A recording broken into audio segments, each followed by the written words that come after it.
Chapter 12. Now Yahweh said to Abram, "Get out of your country, and from your relatives, and from your father's house, to the land that I will show you. I will make of you a great nation. I will bless you, and make your name great. You will be a blessing.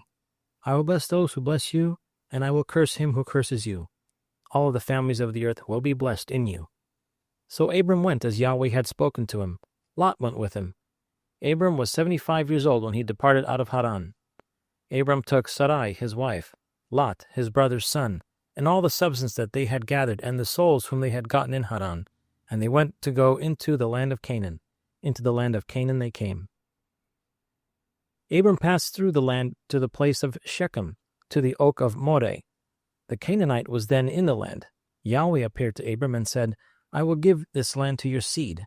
He built an altar there to Yahweh who appeared to him. He left from there to the mountain on the east of Bethel and pitched his tent, having Bethel on the west and Ai on the east. There he built an altar to Yahweh and called the name of Yahweh.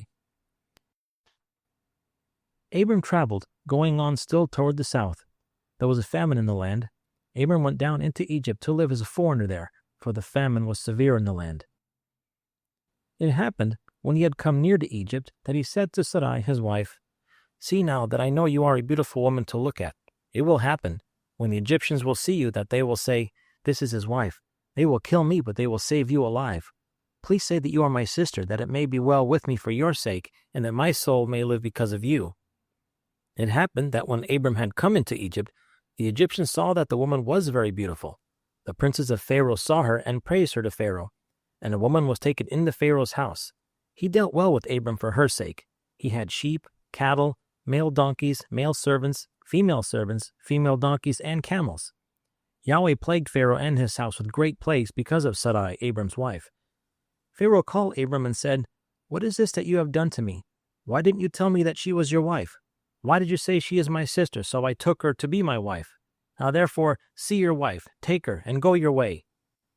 Pharaoh commanded men concerning him, and they brought him on the way with his wife and all that he had. Chapter 13. Abram went up out of Egypt, he, his wife, all that he had, and Lot with him, into the south.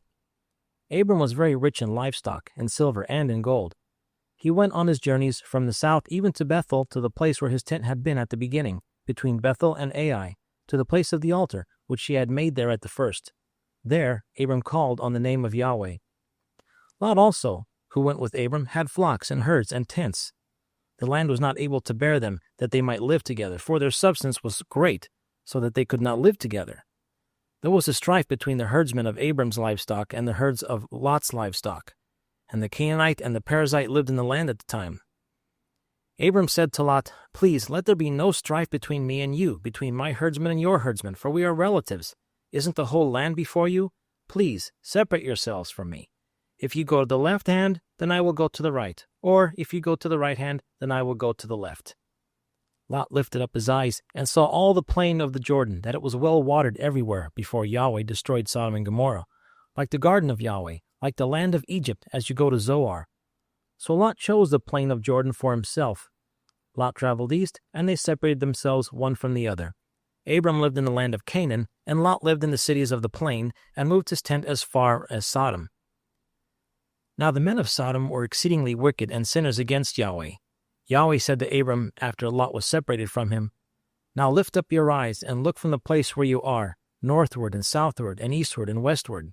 For all the land which you see I will give to you and to your offspring forever. I will make your offspring as the dust of the earth, so that if any man can number the dust of the earth, then your seed may also be numbered.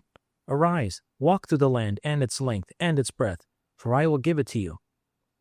Abraham moved his tent and came and lived by the oaks of Mamre, which are in Hebron, and built an altar there to Yahweh. Chapter 14. It happened in the days of Amraphel, king of Shinar, Arioch, king of Alasar, Kedolaomer, king of Elam, and Tidal, king of Goiim, that they made war with Bera, king of Sodom, and with Birsha, king of Gomorrah, Shinab, king of Admah, and Shemeber, king of Zeboim, and the king of Bela, the same is Zoar. All these joined together in the valley of Siddim, the same is the Salt Sea. 12 years they served Kedolaomer, and in the 13th year they rebelled. In the 14th year, Kedorlaomer came, and the kings who were with him, and struck the Rephaim in Ashtoreth Karnaim, and the Zuzim in Ham, and the Emim in Shaveh Kiriathaim, and the Horites in their Mount Seir to El Paran, which is by the wilderness. They returned and came to En Mishpat, the same as Kadesh, and struck all the country of the Amalekites, and also the Amorites that lived in Hazazon Tamar. The king of Sodom, and the king of Gomorrah, and the king of Admah, and the king of Zeboim, and the king of Bela, the same as Zoar, went out, and they set battle in array against them in the valley of Siddim, against Kedorlaomer, king of Elam, and Tidal, king of Goyim, and Amraphel, king of Shinar, and Arioch, king of Alazar, 4 kings against the 5. Now the valley of Siddim was full of tar pits, and the kings of Sodom and Gomorrah fled, and they fell there. And those who remained fled to the hills. They took all the goods of Sodom and Gomorrah and all the food and went their way. They took Lot, Abram's brother's son, who lived in Sodom, and his goods and departed. One who had escaped came and told Abram the Hebrew. Now he lived by the oaks of Mamre, the Amorite brother of Eshcol, and the brother of Aner. These were allies of Abram. When Abram heard that his relative had been taken captive, he led out his trained men, born in his house, 318, and pursued as far as Dan. He divided himself against them by night, he and his servants, and struck them, and pursued them to Hobah, which is on the left hand of Damascus. He brought back all the goods, and also brought back his relative Lot, and his goods, and the women also, and the people. The king of Sodom went out to meet him after his return from the slaughter of Kedorlaomer, and the kings who were with him at the valley of Shaveh, that is the king's valley. Melchizedek, king of Salem, brought out bread and wine, and he was priest of God Most High. He blessed him and said, Blessed be Abram of God Most High, possessor of heaven and earth, and blessed be God Most High, who has delivered your enemies into your hand. Abram gave him 1/10 of all. The king of Sodom said to Abram, Give me the people, and take the goods to yourself. Abram said to the king of Sodom, I have lifted up my hand to Yahweh, God Most High, possessor of heaven and earth, that I will not take a thread nor a sandal strap nor anything that is yours, lest you should say, I have made Abraham rich. I will accept nothing from you except that which the young men have eaten, and the portion of the men who went with me, Aner, Eshcol, and Mamre. Let them take their portion. Chapter 15. After these things, the word of Yahweh came to Abram in a vision, saying, Don't be afraid, Abram. I am your shield, your exceedingly great reward. Abram said, Lord Yahweh, what will you give me, since I go childless, and he who will inherit my estate is Eliezer of Damascus? Abram said, Behold, to me you have given no seed, and behold, one born in my house is my heir. Behold, the word of Yahweh came to him, saying, This man will not be your heir, but he who will come out of your own body will be your heir.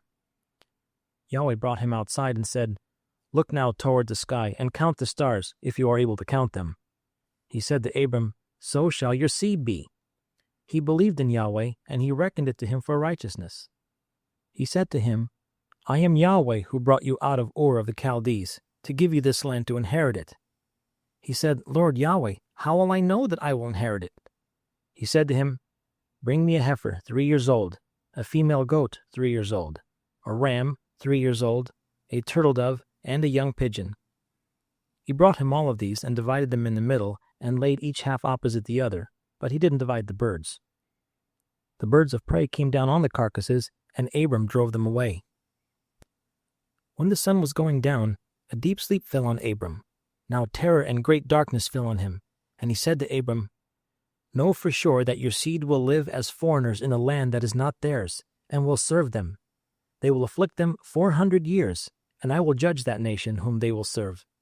Afterward they will come out with great wealth, but you will go to your fathers in peace. You will be buried in a good old age.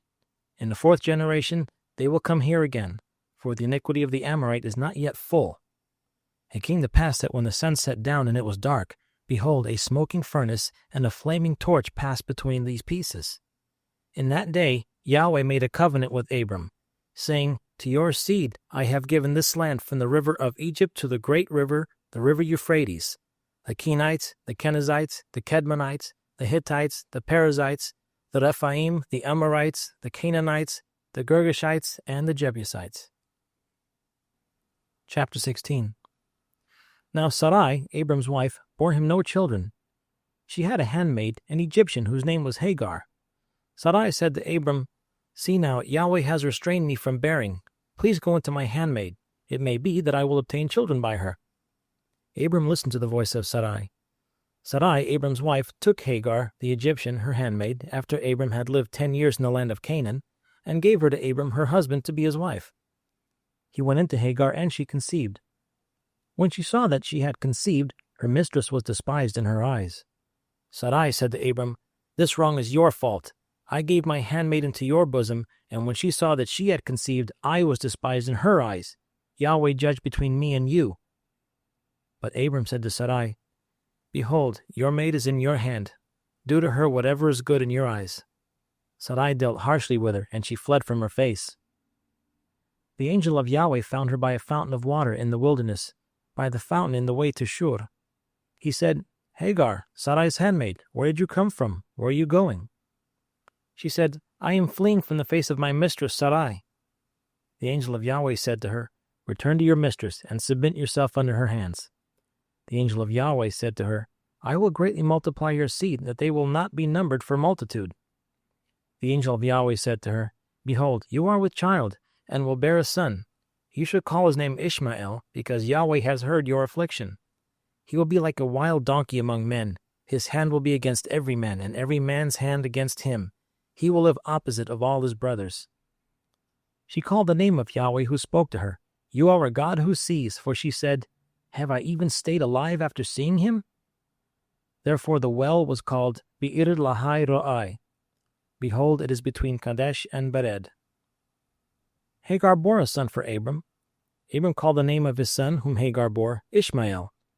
Abram was 86 years old when Hagar bore Ishmael to Abram. Chapter 17. When Abram was 99 years old, Yahweh appeared to Abram and said to him, "I am God Almighty. Walk before me and be blameless. I will make my covenant between me and you, and I will multiply you exceedingly." Abraham fell on his face. God talked with him, saying, "As for me, behold, my covenant is with you. You will be the father of a multitude of nations. Neither will your name any more be called Abram, but your name will be Abraham, for I have made you the father of a multitude of nations. I will make you exceedingly fruitful, and I will make nations of you. Kings will come out of you. I will establish my covenant between me and you and your seed after you throughout their generations for an everlasting covenant, to be a God to you and to your seed after you. I will give to you and to your seed after you the land where you are traveling, all the land of Canaan, for an everlasting possession. I will be their God." God said to Abraham, "As for you, you will keep my covenant, you and your seed after you, throughout their generations. This is my covenant which you shall keep between me and you and your seed after you. Every male among you shall be circumcised. You shall be circumcised in the flesh of your foreskin. It will be a token of the covenant between me and you. He who is 8 days old will be circumcised among you, every male throughout your generations, he who was born in the house or bought with money from any foreigner who is not of your seed. He who was born in your house and he who was bought with your money must be circumcised. My covenant will be in your flesh for an everlasting covenant. The uncircumcised male, who is not circumcised in the flesh of his foreskin, that soul shall be cut off from his people. He has broken my covenant." God said to Abraham, "As for Sarai your wife, you shall not call her name Sarai, but her name shall be Sarah. I will bless her, and moreover I will give you a son by her. Yes, I will bless her, and she will be a mother of nations. Kings of peoples will come from her." Then Abraham fell on his face and laughed and said in his heart, "Will a child be born to him who is 100 years old? Will Sarah, who is 90 years old, give birth?" Abraham said to God, "Oh, that Ishmael might live before you." God said, "No, but Sarah, your wife, will bear you a son. You shall call his name Isaac. I will establish my covenant with him for an everlasting covenant for his seed after him. As for Ishmael, I have heard you. Behold, I have blessed him, and will make him fruitful, and will multiply him exceedingly. He will become the father of 12 princes, and I will make him a great nation. But my covenant I establish with Isaac, whom Sarah will bear to you at this set time next year." When he finished talking with him, God went up from Abraham. Abraham took Ishmael his son, all who were born in his house, and all who were bought with his money, every male among the men of Abraham's house, and circumcised the flesh of their foreskin in the same day, as God had said to him. Abraham was 99 years old when he was circumcised in the flesh of his foreskin. Ishmael, his son, was 13 years old when he was circumcised in the flesh of his foreskin. In the same day, both Abraham and Ishmael, his son, were circumcised. All the men of his house, those born in his house, and those bought with money of a foreigner were circumcised with him. Chapter 18. Yahweh appeared to him by the oaks of Mamre as he sat in the tent door in the heat of the day. He lifted up his eyes and looked and saw that 3 men stood opposite him. When he saw them, he ran to meet them from the tent door and bowed himself to the earth and said, "My Lord, if now I have found favor in your sight, please don't go away from your servant. Now let a little water be fetched, wash your feet, and rest yourselves under the tree. I will get a morsel of bread so you can refresh your heart. After that you may go your way, now that you have come to your servant." They said, "Very well, do as you have said." Abraham hurried into the tent to Sarah and said, "Quickly prepare 3 measures of fine meal, knead it, and make cakes." Abraham ran to the herd and fetched a tender and good calf and gave it to the servant. He hurried to dress it. He took butter, milk, and the calf which he had dressed and set it before them. He stood by them under the tree, and they ate. They asked him, "Where is Sarah, your wife?" He said, "See, in the tent." He said, "I will certainly return to you when the season comes round. Behold, Sarah, your wife, will have a son." Sarah heard in the tent door which was behind him. Now Abraham and Sarah were old, well advanced in age. Sarah had passed the age of childbearing. Sarah laughed within herself, saying, "After I have grown old, will I have pleasure, my Lord being old also?" Yahweh said to Abraham, "Why did Sarah laugh, saying, 'Will I really bear a child, yet I am old?' Is anything too hard for Yahweh? At the set time I will return to you, when the season comes round, and Sarah will have a son." Then Sarah denied, saying, "I didn't laugh," for she was afraid. He said, "No, but you did laugh." The men rose up from there and looked toward Sodom. Abraham went with them to see them on their way. Yahweh said, "Will I hide from Abraham what I do, since Abraham is sure to become a great and mighty nation, and all the nations of the earth will be blessed in him? For I have known him, to the end that he may command his children and his household after him, that they may keep the way of Yahweh, to do righteousness and justice, to the end that Yahweh may bring on Abraham and that which he has spoken of him." Yahweh said, "Because the cry of Sodom and Gomorrah is great, and because their sin is very grievous, I will go down now and see whether their deeds are as bad as the reports which have come to me. If not, I will know." The men turned from there and went toward Sodom, but Abraham stood yet before Yahweh. Abraham drew near and said, "Will you consume the righteous with the wicked? What if there are 50 righteous within the city? Will you consume and not spare the place for 50 righteous who are in it? Be it far from you to do things like that, to kill the righteous with the wicked, so that the righteous should be like the wicked. May that be far from you. Shouldn't the judge of all the earth do right?" Yahweh said, "If I find in Sodom 50 righteous within the city, then I will spare all the place for their sake." Abraham answered, "See now, I have taken it on myself to speak to the Lord. Who am I but dust and ashes? What if there lack 5 of the 50 righteous? Will you destroy the city for lack of 5? He said, "I will not destroy it if I find 45 there." He spoke to him yet again and said, "What if there are 40 found there?" He said, "I will not do it for the 40's sake." He said, "Oh, don't let the Lord be angry, and I will speak. What if there are 30 found there?" He said, "I will not do it if I find 30 there." He said, "See now, I have taken it on myself to speak to the Lord. What if there are 20 found there?" He said, "I will not destroy it for the 20's sake." He said, "Oh, don't let the Lord be angry, and I will speak just once more. What if 10 are found there?" He said, "I will not destroy it for the 10's sake." Yahweh went his way, and as soon as he had finished communing with Abraham, and Abraham returned to his place. Chapter 19. The 2 angels came to Sodom at evening. Lot sat in the gate of Sodom. Lot saw them and rose up to meet them. He bowed himself with his face to the earth and said, "See now, my lords, please turn aside into your servant's house. Stay all night, wash your feet, and you can rise up early and go on your way." They said, "No, but we will stay in the street all night." He urged them greatly, and they came in with him and entered into his house. He made them a feast and baked unleavened bread, and they ate. But before they lay down, the men of the city, the men of Sodom, surrounded the house, both young and old, all the people from every quarter. They called to Lot and said to him, "Where are the men who came into you this night? Bring them out to us, that we may have sex with them." Lot went out to the door and shut the door after him. He said, "Please, my brothers, don't act so wickedly. See now, I have 2 virgin daughters. Please let me bring them out to you, and you may do to them what seems good to you. Only don't do anything to these men, because they have come under the shadow of my roof." They said, "Stand back." Then they said, "This one fellow came in to live as a foreigner, and he appoints himself a judge. Now we will deal worse with you than with them." They pressed hard on the man Lot, and drew near to break the door. But the men reached out their hand and brought Lot into the house to them, and shut the door.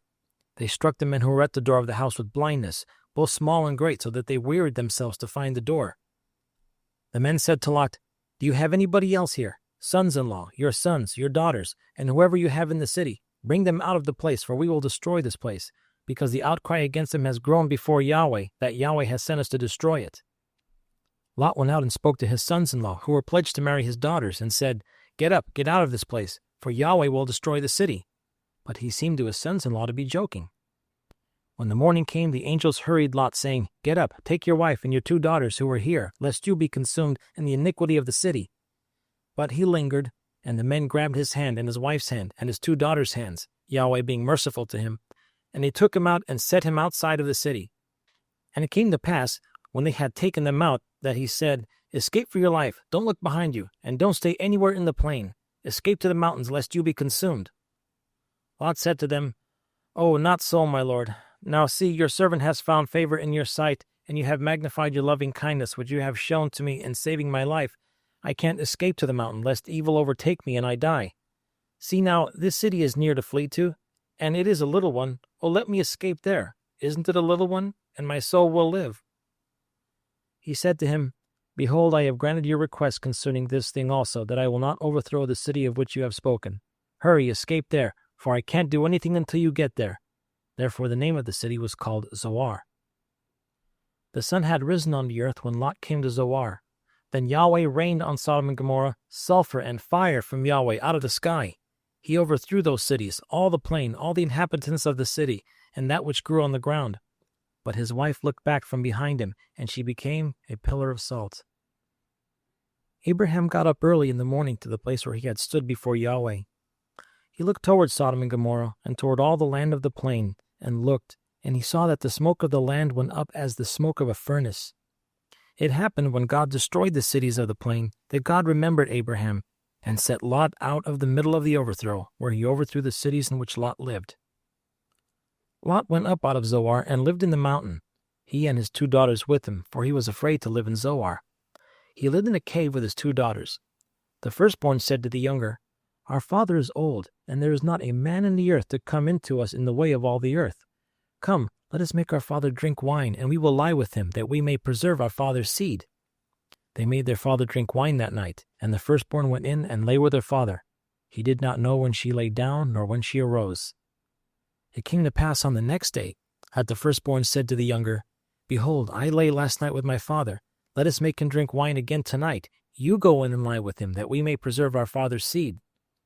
They made their father drink wine that night also. The younger went and lay with him. He did not know when she lay down, nor when she got up. Thus both of Lot's daughters were with child by their father. The firstborn bore a son, and named him Moab. He is the father of the Moabites to this day. The younger also bore a son, and called his name Ben-Ami. He is the father of the children of Ammon to this day. Chapter 20. Abraham traveled from there toward the land of the south, and lived between Kadesh and Shur. He lived as a foreigner in Gerar. Abraham said about Sarah his wife, "She is my sister." Abimelech, king of Gerar, sent and took Sarah. But God came to Abimelech in the dream of the night and said to him, "Behold, you are a dead man, because of the woman whom you have taken, for she is a man's wife." Now Abimelech had not come near her. He said, "Lord, will you kill even a righteous nation? Didn't he tell me she is my sister? She even herself said, 'He is my brother.' In the integrity of my heart and the innocence of my hands I have done this." God said to him in the dream, "Yes, I know that in the integrity of your heart you have done this, and I also withheld you from sinning against me. Therefore I didn't allow you to touch her. Now therefore, restore the man's wife, for he is a prophet, and he will pray for you, and you will live. If you don't restore her, know for sure that you will die, you and all who are yours." Abimelech rose early in the morning and called all his servants and told all the things in their ear. The men were very scared. Then Abimelech called Abraham and said to him, "What have you done to us? How have I sinned against you that you have brought on me and my kingdom a great sin? You have done deeds to me that ought not be done." Abimelech said to Abraham, "What did you see that you have done this thing?" Abraham said, "Because I thought, surely the fear of God is not in this place, they will kill me for my wife's sake. Besides, she is indeed my sister, the daughter of my father, but not the daughter of my mother, and she became my wife. It happened when God caused me to wander from my father's house that I said to her, 'This is your kindness which you shall show to me. Everywhere that we go, say of me, he is my brother.'" Abimelech took sheep and cattle, male servants and female servants, and gave them to Abraham, and restored Sarah his wife to him. Abimelech said, "Behold, my land is before you. Dwell where it pleases you." To Sarah he said, "Behold, I have given your brother 1,000 pieces of silver. Behold, it is for you a covering to the eyes to all that are with you. In front of you all, you are vindicated." Abraham prayed to God. God healed Abimelech and his wife and his female servants, and they bore children. For Yahweh had closed up tight all the wounds of the house of Abimelech because of Sarah, Abraham's wife. Chapter 21. Yahweh visited Sarah as he had said, and Yahweh did to Sarah as he had spoken. Sarah conceived and bore Abraham a son in his old age at the set time of which God had spoken to him. Abraham called his son who was born to him, whom Sarah had borne to him, Isaac. Abraham circumcised his son, Isaac, when he was 8 days old, as God had commanded him. Abraham was 100 years old when his son Isaac was born to him. Sarah said, "God has made me laugh. Everyone who hears will laugh with me." She said, "Who would have said to Abraham that Sarah would nurse children? For I have borne him a son in his old age." The child grew and was weaned. Abraham made a great feast on the day that Isaac was weaned. Sarah saw the son of Hagar the Egyptian, whom she had borne to Abraham, mocking. Therefore she said to Abraham, "Cast out this handmaid and her son, for the son of this handmaid will not be heir with my son Isaac." The thing was very grievous in Abraham's sight on account of his son. God said to Abraham, "Don't let it be grievous in your sight because of the boy, and because of your handmaid. In all that Sarah says to you, listen to her voice, for from Isaac will your seed be called. I will also make a nation of the son of the handmaid, because he is your seed." Abraham rose up early in the morning and took bread and a bottle of water and gave it to Hagar, putting it on her shoulder, and gave her the child and sent her away. She departed and wandered in the wilderness of Beersheba. The water in the bottle was spent, and she cast the child under one of the shrubs. She went and sat down opposite him a good way off, about a bow shot away. For she said, "Don't let me see the death of the child." She sat over against him and lifted up her voice and wept. God heard the voice of the boy. The angel of God called out to Hagar out of the sky and said to her, "What ails you, Hagar? Don't be afraid, for God has heard the voice of the boy where he is. Get up, lift up the boy, and hold him in your hand, for I will make him a great nation." God opened her eyes, and she saw a well of water. She went, filled the bottle with water, and gave the boy drink. God was with the boy, and he grew. He lived in the wilderness and became, as he grew up, an archer. He lived in the wilderness of Paran. His mother took a wife for him out of the land of Egypt. It happened at that time that Abimelech and Phicol, the captain of his army, spoke to Abraham, saying, "God is with you in all that you do. Now therefore swear to me here by God that you will not deal falsely with me, nor with my son, nor with my son's son. But according to the kindness that I have done to you, you shall do to me, and to the land in which you have lived as a foreigner." Abraham said, "I will swear." Abraham complained to Abimelech because of a water well, which Abimelech's servants had violently taken away. Abimelech said, "I don't know who has done this thing. You didn't tell me, neither did I hear of it until today." Abraham took sheep and cattle and gave them to Abimelech. Those two made a covenant. Abraham set 7 ewe lambs of the flock by themselves.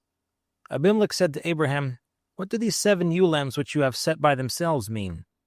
He said, "You shall take these 7 ewe lambs from my hand, that it may be a witness to me that I have dug this well." Therefore he called that place Beersheba, because they both swore there. So they made a covenant at Beersheba. Abimelech rose up with Phicol, the captain of his army, and they returned to the land of the Philistines. Abraham planted a tamarisk tree in Beersheba and called there on the name of Yahweh, the everlasting God. Abraham lived as a foreigner in the land of the Philistines many days. Chapter 22. It happened after these things that God tested Abraham and said to him, Abraham. He said, Here I am. He said, Now take your son, your only son, whom you love, even Isaac, and go into the land of Moriah. Offer him therefore a burnt offering on one of the mountains which I will tell you of. Abraham rose early in the morning and saddled his donkey, and took 2 of his young men with him, and Isaac his son. He split the wood for the burnt offering, and rose up, and went to the place of which God had told him. On the 3rd day, Abraham lifted up his eyes, and saw the place far off. Abraham said to his young men, Stay here with the donkey. The boy and I will go yonder, we will worship, and come back to you. Abraham took the wood of the burnt offering, and laid it on Isaac his son. He took in his hand the fire and the knife. They both went together. Isaac spoke to Abraham his father, and said, My father? He said, Here I am, son. He said, Here is the fire and the wood, but where is the lamb for a burnt offering? Abraham said, God will provide himself the lamb for a burnt offering, my son. So they both went together. They came to the place which God had told him of. Abraham built the altar there, and laid the wood in order, bound Isaac his son, and laid him on the altar on the wood. Abraham stretched out his hand, and took the knife to kill his son. The angel of Yahweh called out to him out of the sky, and said, Abraham, Abraham. He said, Here I am. He said, Don't lay your hand on the boy, neither do anything to him. For I now know that you fear God, since you have not withheld your son, your only son, from me. Abraham lifted up his eyes and looked, and he saw that behind him was a ram caught in the thicket by his horns. Abraham went and took the ram, offered him up for a burnt offering instead of his son. Abraham called the name of that place, Yahweh will provide. As it is said to this day, On Yahweh's mountain it will be provided. The angel of Yahweh called to Abraham a second time out of the sky, and said, I have sworn by myself, says Yahweh, because you have done this thing, and have not withheld your son, your only son, that I will bless you greatly, and I will multiply your seed greatly like the stars of the heavens, and like the sand which is on the seashore. Your seed will possess the gate of his enemies. In your seed will all the nations of the earth be blessed, because you have obeyed my voice. So Abraham returned to his young men, and they rose up and went together to Beersheba. Abraham lived at Beersheba.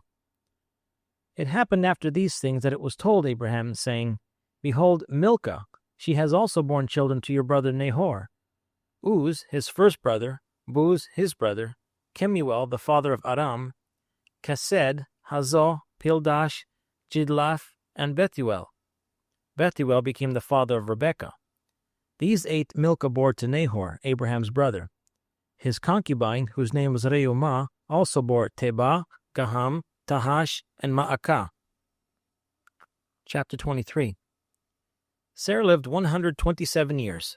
This was the length of Sarah's life. Sarah died in Kiriath Arba, the same as Hebron, in the land of Canaan. Abraham came to mourn for Sarah and to weep for her. Abraham rose up before his dead and spoke to the children of Heth, saying, I am a stranger and a foreigner living with you. Give me a possession of a burying place with you, that I may bury my dead out of my sight. The children of Heth answered Abraham, saying to him, Hear us, my lord. You are a prince of God among us. Bury your dead in the best of our tombs. None of us will withhold from you his tomb. Bury your dead. Abraham rose up and bowed himself to the people of the land, even to the children of Heth. He talked with them, saying, If it be your mind that I should bury my dead out of my sight, hear me, and entreat for me to Ephron, the son of Zohar, that he may give me the cave of Machpelah, which he has, which is in the end of his field. For the full price let him give it to me among you for a possession of a burying place. Now Ephron was sitting in the middle of the children of Heth. Ephron the Hittite answered Abraham in the hearing of the children of Heth, even of all who went in at the gate of his city, saying, No, my lord, hear me. I give you the field, and I give you the cave that is in it. In the presence of the children of my people I give it to you. Bury your dead. Abraham bowed himself down before the people of the land. He spoke to Ephron in the audience of the people of the land, saying, But if you will, please hear me. I will give the price of the field. Take it from me, and I will bury my dead there. Ephron answered Abraham, saying to him, My lord, listen to me. What is a piece of land worth? 400 shekels of silver between me and you. Therefore, bury your dead. Abraham listened to Ephron. Abraham weighed to Ephron the silver which he had named in the audience of the children of Heth, 400 shekels of silver according to the current merchant standard. So the field of Ephron, which was in Machpelah, which was before Mamre, the field, the cave which was in it, And all the trees that were in the field, that were in all of its borders, were deeded to Abraham for a possession in the presence of the children of Heth, before all who went in at the gate of his city. After this, Abraham buried Sarah his wife in the cave of the field of Machpelah before Mamre, that is, Hebron, in the land of Canaan. The field and the cave that is in it were deeded to Abraham for a possession of a burying place by the children of Heth.